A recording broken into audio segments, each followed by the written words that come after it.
नमस्कार दोस्तों, परमा एजुकेशन के यूट्यूब चैनल पे आप सभी भाई बहनों का स्वागत करते हैं। तो आज हम बात करेंगे अपने लाइव क्लास में गणित शिक्षण के बारे में। ठीक है, जो टॉप 20 प्रश्न लिया गया है ये शिक्षण से हैं, बहुत ही महत्वपूर्ण प्रश्न है। ठीक है, 5 जुलाई को आप लोगों का पेपर है, उससे संबंधित सभी प्रश्नों को इसमें लिया गया है टॉप 20 प्रश्न में। तो चलिए शुरू करते हैं बिना समय गवाए हुए, आगे अपने प्रश्न की ओर आगे बढ़ते हैं। जल्दी से आप लोग शेयर कर दीजिए ताकि अधिक से अधिक लोग जुड़ सकें।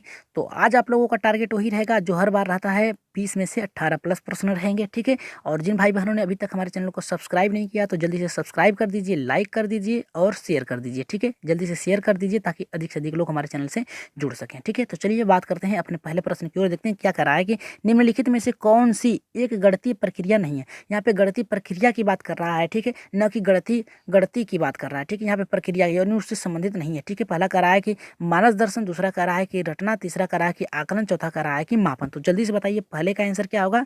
और पहला प्रश्न कोई किसी का भी नहीं गलत होना चाहिए, चाहे भाई हो चाहे बहन हो, जितने भी लोग हैं हमारे चैनल पे, किसी का भी गलत नहीं होना चाहिए पहला आंसर। ठीक है, तो चलिए देख लेते हैं क्या होता है। तो पहले का आंसर होगा हमारा दूसरा। ठीक है, रटना। रटना जो है एक प्रक्रिया नहीं है, गणितीय प्रक्रिया नहीं है। ठीक है, यहाँ रटने से तात्पर्य ये सिर्फ रटना नहीं है, इसको देखना नहीं, इसे याद करने से तात्पर्य। ठीक है, याद करना होता है। ठीक है, यह रटने से कोई तात्पर्य नहीं होता। इस आधार पे हमारा पहले का दूसरा सही होगा। चलिए आगे बढ़ते हैं, दूसरे प्रश्न की ओर देखते हैं। दूसरा प्रश्न हमारा क्या कह रहा है, ये थोड़ा सा कठिन प्रश्न है, देख लीजिए क्या कह रहा है। ऐसे ही प्रश्न अधिकतर आप लोगों को सीटेट में मिलते हैं।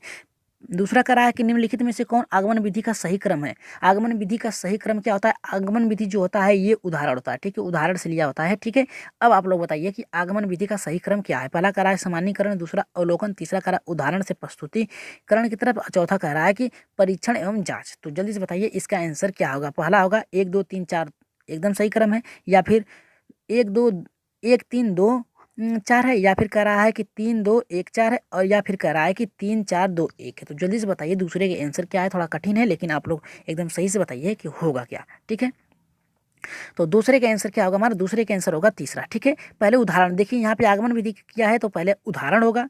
ठीक है, फिर इसके बाद अवलोकन, यानी उदाहरण देंगे, फिर उसके उसे देखेंगे। ठीक है, अवलोकन करेंगे। ठीक है, फिर इसके बाद उसका क्या होगा, सामान्यीकरण होगा। ठीक है, फिर इसके बाद परीक्षण होगा, यानी उस पर हम कार्य करेंगे, जांच करेंगे। ठीक है, अपने प्रश्नों को हल करेंगे। ठीक है, तो पहले होगा हमारा उदाहरण, फिर होगा इसके बाद अवलोकन, फिर इसके बाद होगा सामान्यीकरण, और इसके बाद लास्ट में जो होता है परीक्षण, यानी उसको हम सॉल्व करते हैं। ठीक है, तो इस आधार पर हमारा प्रश्न दूसरे का तीसरा सही होगा। ठीक है, तो चलिए आगे बढ़ते हैं अपने तीसरे प्रश्न की ओर देखते हैं। तीसरा प्रश्न हमारा क्या कर रहा है, ये बहुत ही महत्वपूर्ण है। तीसरा प्रश्न बहुत ही महत्वपूर्ण है, देख लेते हैं क्या कह रहा है कि दो दशमलव संख्याओं के योग की संकल्पना को पढ़ाने के लिए निम्नलिखित में से शिक्षण अधिगम का कौन सा शासन सर्वाधिक उपयुक्त है। ठीक है, यहाँ पे उपयुक्त सर्वाधिक शासन उपयुक्त है कौन सा है, जियो बोर्ड है। दूसरा कह रहा है कि मोतीमाला है, तीसरा कह रहा है कि वाफ पेपर है, और तीसरा कह रहा है कि यहाँ पे, चौथा कह रहा है कि गिनतारा। ठीक है, यहाँ पे देखिए वाफ दिया, अगर ग्राफ होता तो शायद सही होता। ठीक है, यहाँ पे ग्राफ होता तो शायद सही होता, लेकिन यहाँ पे देखिए वाफ दिया है, प्रश्नों को उलट दिया है। तो इस आधार पे आप बताइए कि पहले तीसरे का कौन सा सही होगा, पहला सही होगा, दूसरा, तीसरा या फिर चौथा। तो जल्दी से बताइए तीसरे का आंसर क्या होगा, सबसे उपयुक्त सर्वाधिक उपयुक्त क्या है।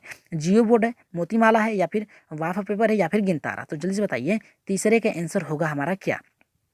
यहाँ पे देखिए, याद रखिएगा कि यहाँ पे प्राथमिक स्तर से बात कर रहा है। ठीक है, प्राथमिक स्तर से बात कर रहा है, तो आप प्राथमिक स्तर पे किसका अधिक प्रयोग करेंगे। तो जल्दी से बताइए आप लोग इसका आंसर क्या होगा तीसरे का। पहला होगा, दूसरा होगा, तीसरा होगा, या फिर चौथा। तो यहाँ पे देखिए ये गलत हो गया हमारा। गिन तारा जो होता है ये उपयुक्त होता है, लेकिन यहाँ पे शिक्षण की बात कर रहा है कि किसके द्वारा आप कराएंगे।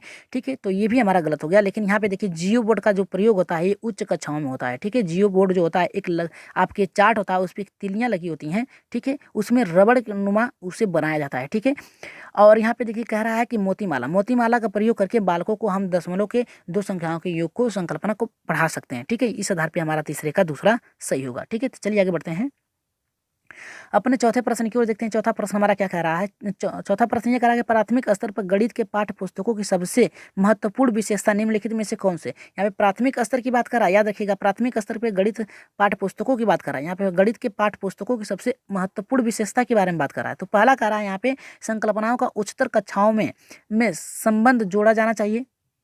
देखिए यहाँ पे उच्चतर कक्षाओं के स्तर रख दिया है, यानी उच्च कक्षाओं, यानी जो आपके 6 से ऊपर है या 5 से ऊपर है। ठीक है, यहाँ पे उच्च से रख दिया है। ठीक है, तो ये हमारा गलत हो गया। देखते ही प्रश्नों को सटीक एकदम पहचानिए। यहाँ पे संकलनों को जटिल, यहाँ पे जटिल की बात कर दिया तो ये भी उच्च में आपका आ जाएगा। ठीक है, अब देखिए यहाँ पे तीसरा करा कि संकलनों को पूर्णतः श्रेणी बढ़ाना और प्रस्तुति किया जाना चाहिए। यहाँ पे श्रेणी यानी क्रम से रखना, जो प्राथमिक स्तर के बालक होते हैं ये क्रम में नहीं रख पाते हैं। ठीक है, ये भी आपका उच्चतर में चला जाएगा। अब बचा आपका कौन, चौथा। तो चौथा हमारा एकदम सही हो गया। यहाँ पे कह रहा है कि मूर्त अमूर्त वस्तुओं को प्रस्तुत किया जाना चाहिए, बालकों में तार्किक चिंतन का ये विचार लाना चाहिए, रुचि उत्पन्न करना चाहिए। इस आधार पे हमारा जो हो गया ये चौथा सही है। ठीक है, तो आशा करते हैं ये प्रश्न आप लोगों को समझ में आ गया होगा कि देखिए यहाँ उच्चतर की बात किया है तो उच्च कक्षा में जटिल जो होता है, प्रश्नों को जटिल कठिन बनाना, ये भी उच्च में आ गया। पूर्णतः श्रेणी क्रम में रखने की बात कर रहा है तो उच्चतर माध्यम में श्रेणी क्रम में रख सकते हैं। जो प्राथमिक स्तर के बालक होते हैं उन्हें आप जो होता है बस पर्यावरण से जोड़ के पढ़ा सकते हैं। ठीक है, यहाँ पे अमूर्त चिंतन यानी उनमें जो होते कहानियों के द्वारा उनको हम मूर्त अमूर्त चिंतनों को विकसित किया जा सकता है। ठीक है, तो यहाँ पे देखिए चौथा हमारा सही हो गया। चलिए आगे बढ़ते हैं, पांचवें प्रश्न की ओर देखते हैं। पांचवा प्रश्न हमारा क्या कह रहा है, ये देखिए पांचवा प्रश्न बहुत ही महत्वपूर्ण आ गया। कह रहा है निम्नलिखित में से कौन सा संख्या का समझ का महत्वपूर्ण पहलू नहीं है। यहाँ पे देखिए नहीं की बात कर रहा है। प्रश्नों को हमेशा याद रखिएगा, नहीं और हाँ की प्रश्नों को देख के ही सॉल्व किया करिए। अब नहीं की बात किया है तो आप ढूंढ लीजिए कि इसमें से कौन कौन से सही है। सही को ढूंढ लेंगे आप लोग तो नहीं का पता चल जाएगा। ठीक है, तो पांचवें का देखते हैं कौन सा कह रहा है कि निम्नलिखित में से कौन सी संख्या का समझ महत्वपूर्ण नहीं है। पहला करा है पंक्तिबद्धता, दूसरा करा है कि गणना, तीसरा करा है कि अंक लिखना, चौथा करा है कि संरक्षण। तो जल्दी से बताइए इसकी क्या होगी। ठीक है, तो इसका आंसर क्या होगा जल्दी से बताइए। पहला होगा, दूसरा होगा, तीसरा होगा या फिर चौथा होगा। ठीक है, तो इसका आंसर जो होगा हमारा पांचवें का आंसर होगा चौथा। ठीक है, यहाँ पे देखिए पंक्तिबद्धता में होती है। ठीक है, और यहाँ पे करा है गणना भी होती है, 2 × 2 या 2+2 करते हैं। यहाँ पे अंक लिखना 1 2 3 4 5 ऐसे भी लेकिन संरक्षण उसको आप संरक्षण यानी उसको बस सजा के नहीं रख सकते हैं, उसे संरक्षित नहीं कर सकते हैं। तो यही हमारा जो है सही होगा। ठीक है, चौथा। चलिए आगे बढ़ते हैं, छठे प्रश्न की ओर देखते हैं। छठा प्रश्न हमारा क्या कह रहा है, ये थोड़ा सा लंबा प्रश्न है, देख लेते हैं क्या कह रहा है। योग व्याकरण, ठीक है, यहाँ पे व्याकरण होगा, टाइप करने में गलत हो गई है। तो योग व्याकरण पर आधारित शब्दों में दिए गए सवालों को हल करने पर विद्यार्थियों की दक्षता का आकलन के लिए शीर्षक है। यहाँ पे देखिए दक्षता की आकलन, उनकी जो योग्यता है उसकी आकलन करने की बात कर रहा है। तो पहला देखिए इसमें से आंसर छठे का कौन होगा। पहला कह रहा है कि सवाल का बोधन निष्पादित किया जाना चाहिए, संस्कृत की पहचान, समस्या का गणितीय रूप में निरूपण तथा सवाल का समाधान। यहाँ पे देखिए समाधान की बात किया है, पहचानने की बात किया है, इसके देखिए रूपों को निरूपित करना चाहिए और निष्पादित करना चाहिए। यहाँ पे देखिए 1 2 3 4 आप लोगों को एक हिंट मिल गया है, 4 प्रश्नों का, 4 जो इसमें से निकल के आए हैं। और यहाँ पे देखिए दूसरा कह रहा है कि सवाल का बोधन सही जवाब लिखना चाहिए। ये तात्पर्य नहीं है कि आप प्रश्नों को सही ही कर सकते हैं। ठीक है, अब देखिए यहाँ पे कह रहा है सवाल की पहचान, सही जवाब लिखना चाहिए। पहचान तो कर सकते हैं लेकिन सही जवाब आपको पता नहीं रहेगा तो आप गलत भी कर सकते हैं। आप देखिए गलत आंशिक रूप से सही पूर्णतः निष्पादित करना है, यानी गलत जो प्रश्न है उसको आप सही कैसे कर सकते हैं। गलत ही प्रश्न रहेगा तो सही आप कैसे कर सकते हैं। अगर बच्चों को आप गलत प्रश्न लिख के देंगे तो बच्चे जो होता है अपने तार्किक चिंतन का बोध करेंगे, लिखेंगे, लेकिन गलत अगर आप सही प्रश्न को लिख के देंगे तब भी उनका प्रश्न सही होगा ना। तो हमारा जो है छठे का आंसर जो होगा हमारा पहला सही होगा। देखिए यहाँ पे संकरी का पहचान भी करना है, निष्पादन भी करना है, समस्या का निरूपण भी करना है और समाधान भी करना है। तो इस आधार पर हमारा छठे का पहला सही होगा। चलिए आगे बढ़ते हैं, सातवें प्रश्न की ओर देखते हैं। सातवां प्रश्न हमारा क्या कह रहा है, सातवां प्रश्न जोड़ से लिया गया है कि कोई छात्र 5550 लिखता है, इसका अर्थ क्या है। 5550 लिखता है तो इसका अर्थ क्या है। पहला कह रहा है हमारा कि स्थानीय मान की अवधारणा का स्पष्ट नहीं है। ठीक है, यहाँ पे स्पष्ट अवधारणा स्थानीय मान की स्पष्ट नहीं है। दूसरा कह रहा है कि संख्या का ज्ञान नहीं है। ठीक है, अब यहाँ पे कह रहा है कि गणित का ज्ञान नहीं है और यहाँ पे कह रहा है जोड़ का ज्ञान नहीं है। तो जल्दी से बताइए इसमें से आंसर कौन सा होगा। देखते हैं कितने लोगों का ये सही होता है। ये 3 से 4 बार पूछ चुका है। ठीक है, बस यही संख्या बदल देता है सी टेट में, लेकिन प्रश्न ऐसे ही आते हैं, सेम टू सेम यही प्रश्न आता है, बस संख्या बदल देता है। ठीक है, तो जल्दी से बताइए इसका आंसर क्या होगा सातवें का। तो पहला होगा, दूसरा होगा, तीसरा होगा या फिर चौथा होगा। तो सातवें का आंसर होगा हमारा पहला होगा। ठीक है, अब देख लेते हैं ये तीनों क्यों नहीं होते हैं, देख लेते हैं। संख्याओं का ज्ञान, अगर संख्या का ज्ञान नहीं होता तो 550 कैसे लिखता। गणित का ज्ञान नहीं होता तो लिखता कैसे 5 + 5 + 0 ऐसे करके इसको जोड़ कैसे देता वो। और फिर यहाँ पे कह रहा है कि जोड़ का ज्ञान नहीं है, अगर जोड़ का ज्ञान नहीं होता तो कैसे वो जोड़ के लिख देता 550 होगा। तो इस आधार पे हमारा जो होता है ये पहला सही होगा। स्थानीय मान को उसको जो है अवधारणा स्पष्ट नहीं है, जो अगर उसको बोला जा रहा है कि 5500, ठीक है 550, ठीक है 5550 लिखने के लिए कह रहा है। ठीक है, तो अब बताइए उसे स्थानीय मान का जो ज्ञान नहीं है तो वो कैसे लिखेगा। ठीक है, तो इस आधार पे हमारा जो है सातवें का पहला सही होगा। चलिए आगे लिखते हैं, देखते हैं क्या हो रहा है हमारा। आठवां प्रश्न क्या कह रहा है, 8वां प्रश्न ये करा है कि गणित में निदानात्मक परीक्षण का उद्देश्य क्या होता है। निदानात्मक परीक्षण का उद्देश्य क्या होता है, उनके जो जो उनकी समस्याएं हैं उसका निदान करने का उद्देश्य क्या होता है बालकों का। पहला का संतराल परीक्षण के लिए प्रश्न पत्र योजना बनाना, दूसरा करा है कि प्रगति पत्रक भरना, और तीसरा करा है हमारा कि बच्चों की समझ में निहित रिक्तियों को जानना, और चौथा करा है कि अभिभावकों की प्रश्नपुटी यानी फीडबैक देना। तो जल्दी से बताइए 8वें का हमारा आंसर क्या होगा। तो आप लोग प्रश्नों को देखिए कि पहचान सकते हैं कि यहाँ पे देखिए कह रहा है कि जो बच्चों की समझ है उससे निहित रिक्तियों को जानना, यानी उनकी जो कमियां हैं, जो उनकी क्या उनमें कमी हो रही है उसे जानकर उनके रिक्त स्थानों की पूर्ति करना। यहाँ पे अभिभावकों को फीडबैक देने से कोई तात्पर्य नहीं है। यहाँ पे अगर बालक होता, अभिभावक की जगह अगर बालक होता तो उसको फीडबैक दिया जाता ना। तो ये हमारा गलत हो गया। अब देखिए प्रगति पत्र लिखना, इससे क्या होगा, अगर बालक जो है उसकी समस्या जो है उससे आप उस समस्या का समाधान नहीं कर रहे हैं, लेकिन जो प्रगति पत्र लिख कर आप क्या करेंगे, संतराक्तर परीक्षण, यानी बार बार परीक्षण लेने से बालक की समस्या थोड़ी ना दूर होगी। पहले उसकी जो कमियां हैं, पहले जो प्रश्न आपने दिए हैं, आप पहले उसे जान लीजिए कि वो जो है उसे सही किया है या नहीं किया है। अगर नहीं सही किया है तो उसकी समझ के निहित रिक्त स्थानों की पूर्ति करिए ना, उसके जो है समस्या का समाधान करिए। तो इस आधार पर हमारा 8वें का तीसरा सही होगा। ठीक है, तो चलिए आगे बढ़ते हैं 9वें प्रश्न की ओर देखते हैं। 9वां प्रश्न हमारा क्या कह रहा है। 9वां प्रश्न तो थोड़ा सा कठिन भी है। जिनको आ रहा है जिनको आ रहा है उनके लिए सरल है, लेकिन जिनको नहीं आएगा यहाँ पे देखिए बहुत ही कठिन होगा, क्योंकि यहाँ प्रभावशाली परीक्षण की शिक्षण की सामग्री से बात कर दिया है। यहाँ पे देखिए प्रश्न बहुत कठिन है। कह रहा है ऑप्शन, कह रहा है कि प्रक्षेपित करना सर्वाधिक प्रभावशाली शिक्षण क्या है। कह रहा है कि प्रक्षेपित करना, दूसरा कह रहा है कि प्रत्यक्ष अनुभव, तीसरा कह रहा है कि प्रक्षेपित, चौथा कह रहा है कि इसमें से देखिए इनमें से कोई नहीं। ठीक है,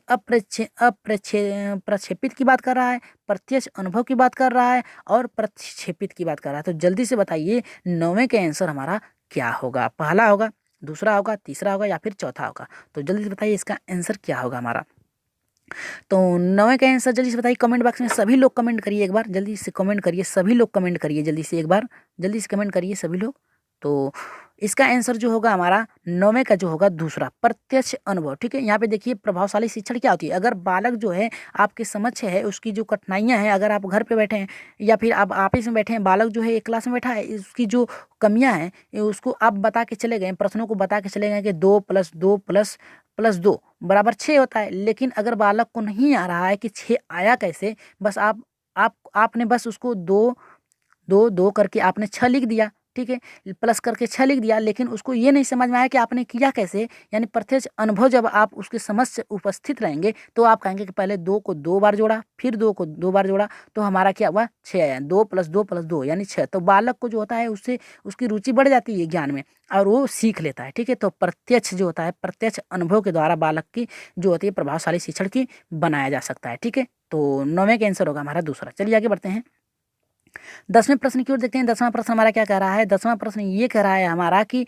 वेन हेले की ज्यामिति स्तर के अनुभव जो विद्यार्थी आकृतियों को लिखावट के अनुसार वर्णित और वर्गीकृत कर सकते हैं वे हैं। कौन है।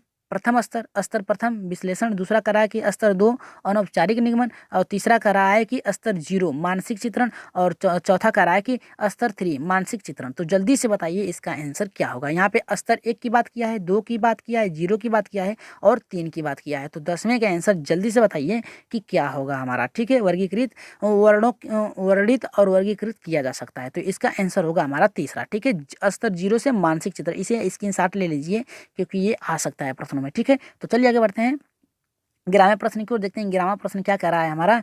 11वां प्रश्न ये कह रहा है कि ज्यामिति की समस्याओं का हल ज्ञात करने के लिए निम्नलिखित में से कौन सी विधि का अध्यापक को प्रयोग करना चाहिए। कौन सा प्रयोग करना चाहिए ज्यामिति की समस्याओं को हल करने के लिए अध्यापक को। पहला कह रहा है कि आगमन विधि, दूसरा कह रहा है विश्लेषण, तीसरा कह रहा है निगमन, और चौथा कह रहा है कि व्याख्यान विधि। तो जल्दी से बताइए 11वें का क्या होगा। थोड़ा सा आप लोगों को हिंट दे रहे हैं, जो ये उदाहरण से संबंधित होगा, आगमन उदाहरण से संबंधित होगा, और निगमन जो होगा नियम से। ठीक है, विश्लेषण जो है व्याख्या देके होगा, व्याख्यान जो होता है व्याख्या देके होगा, विश्लेषण जो होता है उसको सोल्व करके होती है। ठीक है, तो जल्दी से बताइए इसका आंसर क्या होगा 11वें का। पहला होगा, दूसरा होगा, तीसरा होगा, या फिर चौथा होगा। तो 11वें का आंसर आशा करते हैं सभी लोगों को पता होगा कि वेन हिल जो ज्यामिति समस्याओं को हल करने के लिए हमें हमेशा विश्लेषण यानी विश्लेषण विधि का प्रयोग किया जाता है। ठीक है, तो चलिए आगे बढ़ते हैं अपने 12वें प्रश्न की ओर देखते हैं। 12वां प्रश्न हमारा क्या कह रहा है। तो जल्दी से एक बार शेयर कर दीजिए, सभी लोग एक बार शेयर कर दीजिए, चैनल को, ताकि अधिक से अधिक लोग जुड़ सकें, क्योंकि सीटेट बहुत नज़दीक है। जिन भाई बहनों को अधिक से अधिक लाभ हो सके, अधिक से अधिक, ताकि सभी लोगों का भला होना चाहिए, ठीक है। कोई भी जो भाई बहनें छूटने नहीं चाहिए इस बार सीटेट में। तो चलिए देख लेते हैं 12वां क्या कर रहा है कि उपलब्धि परीक्षण एवं नैदानिक परीक्षण में अंतर क्या है। यहाँ पे देखिए उपलब्धि परीक्षण की बात कर रहा है और नैदानिक परीक्षण की बात कर रहा है। इसमें अंतर क्या है? उद्देश्यों का, प्रकृति का, यहाँ पे कठिनाई स्तर का, चौथा कह रहा है कि इनमें से कोई नहीं। तो जल्दी से बताइए 12वें का आंसर क्या होगा, ठीक है। तो 12वें का आंसर क्या होगा, जल्दी से बताइए। पहला होगा, दूसरा होगा, तीसरा होगा या फिर चौथा होगा। तो 12वें के आशा करते हैं सभी लोगों को पता होगा कि 12वें के आंसर क्या होगा, क्योंकि ये प्रश्न 3 बार पूछा जा चुका है। ये प्रश्न सीटेट में 3 बार पूछा जा चुका है, ठीक है। इस प्रश्न को इसीलिए मैंने ले लिया है ताकि ये आप लोगों को याद रखे। लगातार 3 बार ये प्रश्न आया है कि उपलब्धि परीक्षण और नैदानिक परीक्षण में अंतर क्या है, ठीक है। तो 3 बार आया है, तो आशा करते हैं आप लोगों ने प्रैक्टिस सेट सॉल्व किया होगा, तो उसमें आप लोगों को मिला होगा। तो इसमें जो अंतर होता है ये उद्देश्यों का होता है, क्योंकि उपलब्धि परीक्षण जो होता है इसका उद्देश्य अलग होता है, नैदानिक परीक्षण का अलग होता है, ठीक है। प्रकृति से कोई लेना देना नहीं है, कठिनाई स्तर से कोई लेना देना नहीं है, और इनमें से कोई नहीं। तो बच्चा हमारा कौन? उद्देश्यों का, ठीक है। तो हमारा आंसर जो होगा ये 12वें का पहला होगा, ठीक है। तो चलिए आगे बढ़ते हैं 13वें प्रश्न की ओर। देखते हैं 13वां प्रश्न हमारा क्या कह रहा है। 13वां प्रश्न ये कह रहा है कि छात्रवृत्ति तथा गोले में तुलना करता है। यहाँ पे कह रहा है छात्रवृत्ति तथा गोले में तुलना करता है, वह किस उद्देश्य की पूर्ति करता है? पहला कह रहा है ज्ञान का, दूसरा कह रहा है अवबोध का, तीसरा कह रहा है कि कौशल का, और चौथा कह रहा है कि ज्ञान प्रयोग का। तो जल्दी से बताइए कि छात्रवृत्ति जो होती है, छात्रवृत्ति यानी जो छात्र की वृत्ति है वो गोले में तुलना करता है, वह किस स्तर से उद्देश्य की पूर्ति करता है? तो जल्दी से बताइए, ज्ञान की करता है, अवबोध की करता है, कौशल की, या फिर ज्ञान प्रयोग की? तो 13वें के आंसर जल्दी से बताइए, आंसर क्या होगा 13वें का? 13वें के आंसर होगा हमारा अवबोध की, ठीक है, अवबोध का होगा। चलिए आगे बढ़ते हैं 14वें प्रश्न की ओर। देखते हैं 14वां प्रश्न हमारा क्या कह रहा है। 14वां प्रश्न ये कह रहा है कि निम्नलिखित में से प्राइमरी कक्षाओं में रेखा गणित की अध्ययन का कौन सा भाग पढ़ाया जाना चाहिए? यहाँ पे देखिए प्राइमरी स्तर की बात करें, यानी प्राथमिक स्तर से लिया गया है प्रश्न को। तो प्राथमिक स्तर पे रेखा गणित के अध्ययन में कौन सा भाग पढ़ाना चाहिए? औपचारिक परीक्षण, दूसरा कह रहा है कि अनौपचारिक, तीसरा कह रहा है कि ए और दो दोनों, और चौथा कह रहा है कि कोई नहीं। तो जल्दी से बताइए 14वें का आंसर क्या होगा हमारा, ठीक है। 14वें का आंसर क्या होगा हमारा? पहला होगा, दूसरा होगा, या फिर दोनों होगा, या फिर कोई नहीं? तो जल्दी से बताइए। एक आप लोगों को बता दे रहे हैं यहाँ पे, अनौपचारिक जो होता है ये उच्च कक्षाओं के लिए होता है, ठीक है। अनौपचारिक जो होता है ये अनौपचारिक जो होता है ये प्राथमिक स्तर के लिए होता है, ठीक है। ये प्राथमिक स्तर के लिए। औपचारिक जो होता है ये जो कठिन प्रश्नों से लिया गया है, ये जो होता है उच्च कक्षाओं के लिए होता है। तो अब बता सकते हैं आपकी ये दोनों हो सकता है या फिर एक एक हो सकता है। तो 14वें का आंसर बताइए कि कौन सा होगा। तो 14वें का आंसर होगा हमारा दूसरा होगा, ठीक है, अनौपचारिक, ठीक है, यहाँ पे प्रयोग होगा, ठीक है। तो चलिए आगे बढ़ते हैं 15वें प्रश्न की ओर। देखते हैं 15वां प्रश्न हमारा क्या कह रहा है। अबेकस से प्रश्न ले लिया गया है ये प्रश्न। देखते हैं क्या कह रहा है कि अबेकस का प्रयोग छोटी कक्षाओं, यानी यहाँ पे देखिए छोटी कक्षाओं होगा, कक्षाओं लिख दिया गया है, ठीक है। यहाँ पे सॉरी कक्षाओं से होगा।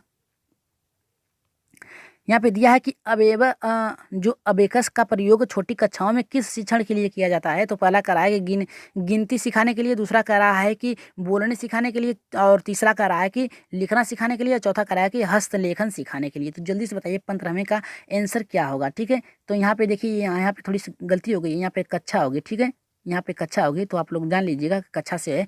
तो अबेकस का प्रयोग छोटी कक्षाओं में किस शिक्षण में किया जाता है? गिनती सिखाने के लिए किया जाता है, या फिर बोलने के लिए, या फिर लिखने के लिए, या फिर हस्तलेख सिखाने के लिए, हस्तलेख सिखाने के लिए? तो अब आप लोगों को बता दें कि अबेकस होता क्या है। एक टेबल होता है, उस पर लाइनिंग होती है, एक तीर लगा होता है, और इसमें बिंदु को भरना होता है, ठीक है। इसमें गोलियां होती हैं, उसमें भरना होता है। तो अब आप अंदाज़ा लगा सकते हैं कि इसका प्रयोग छोटी कक्षाओं में किया करने के लिए सिखाया जाता है, ठीक है। तो पहला होगा, दूसरा होगा, तीसरा होगा, या फिर चौथा होगा? तो इसका आंसर जो होगा 15वें का हमारा पहला होगा, गिनती सिखाने के लिए, ठीक है।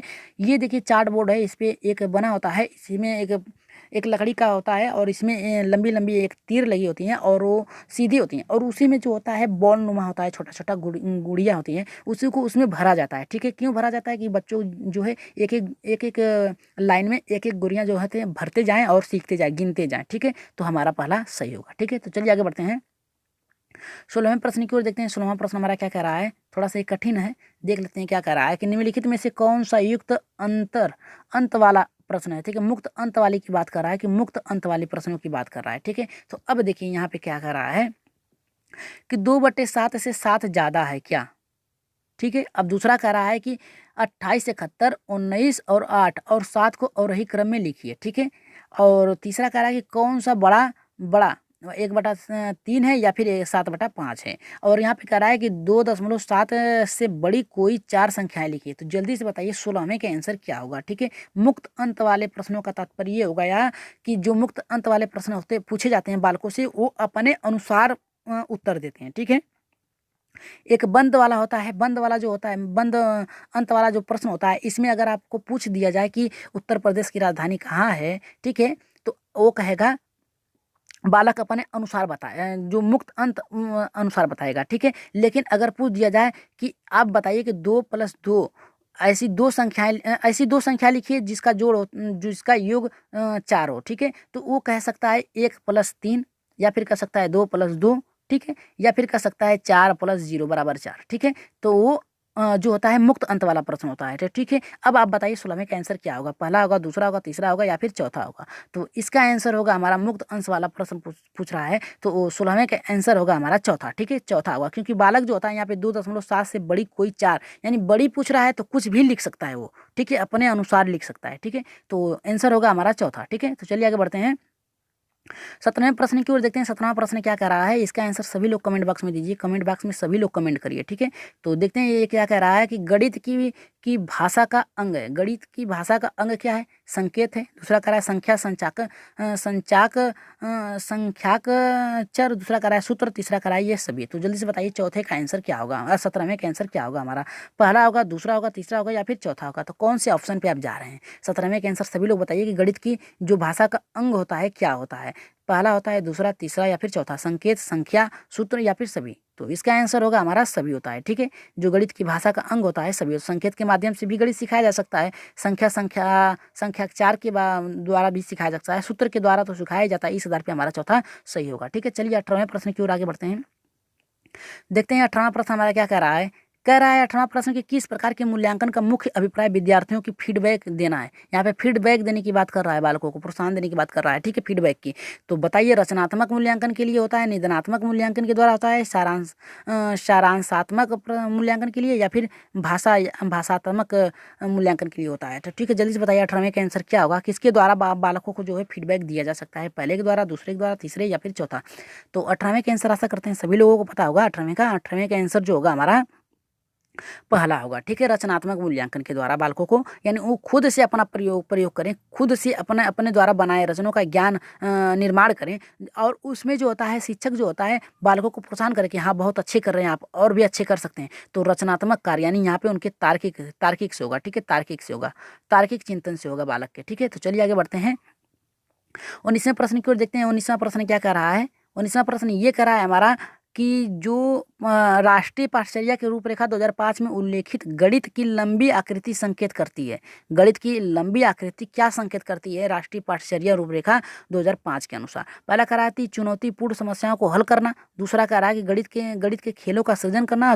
तीसरा कह रहा है सिद्ध अनुभव का प्रदान करना। चौथा कह रहा है कि हमारा एक संकल्पना पर दूसरी संकल्पना को बनाना। तो जल्दी से बताइए 19वें का आंसर क्या होगा हमारा। जो यहाँ पे देखिए बात कर रहा है कि लंबी आकृति से तात्पर्य है कि जो बड़े बड़े प्रश्न होते हैं उससे तात्पर्य कर रहा है कि हमारे जो नियम से उससे। ठीक है, राष्ट्रीय पाठचर्या रूपरेखा 2005 के अनुसार।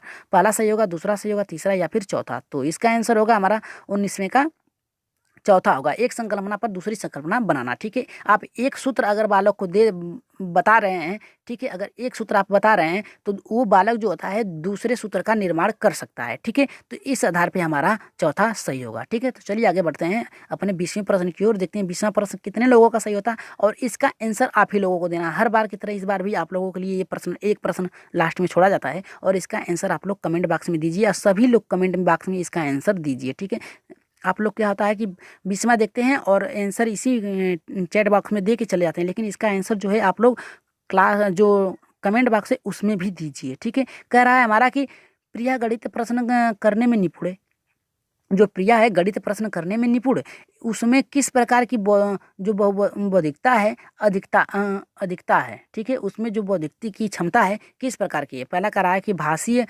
पहला कह रहा है कि भाषीय बौद्धिक, दूसरा कह रहा है तार्किक, और तीसरा कह रहा है अंतर व्यक्तित्व, और चौथा कह रहा है कि मनोगत्यात्मक। ठीक है, तो जल्दी से इसका आंसर बता दीजिए आप लोग क्या होगा। ठीक है, इसका आंसर आप लोग 20 सेमी का बताइएगा कमेंट बॉक्स में कि जो प्रिया है गणित प्रश्नों को प्रश्न करने में निपुण है। अगर निपुण है, ठीक है, तो वो कल्पना कर रही है। ठीक है, कल्पना कर रही है। ठीक है, अब कल्पना कर रही है, अपने तर्क का चिंतन कर रही है, तर्क के माध्यम से प्रश्नों को सॉल्व कर रही है। बिना तर्क और बिना चिंतन किए, आप बिना सोच किए आप उस प्रश्नों को नहीं हल कर सकते हैं। ठीक है, तो अब बताइए इसका आंसर क्या होगा। पहला होगा, दूसरा होगा, तीसरा होगा या फिर चौथा होगा। तो 20वें का आंसर आप सभी लोग कमेंट बॉक्स में दीजिएगा, और ये भी बता दीजिएगा कमेंट बॉक्स में कि आज के प्रश्न आप लोगों को कैसे लगे, और उत्तर नीचे दिए गए हैं। टेलीग्राम पर जल्द ही इस PDF फाइल को उपलब्ध करा दिया जाएगा, और अपनी संख्या बढ़ा लीजिए और शेयर कर दीजिए। आप लोगों से हाथ जोड़ के निवेदन है भाई बहनों से कि वीडियो को जो है शेयर कर दीजिए, चैनल को शेयर कर दीजिए, ताकि अधिक से अधिक लोग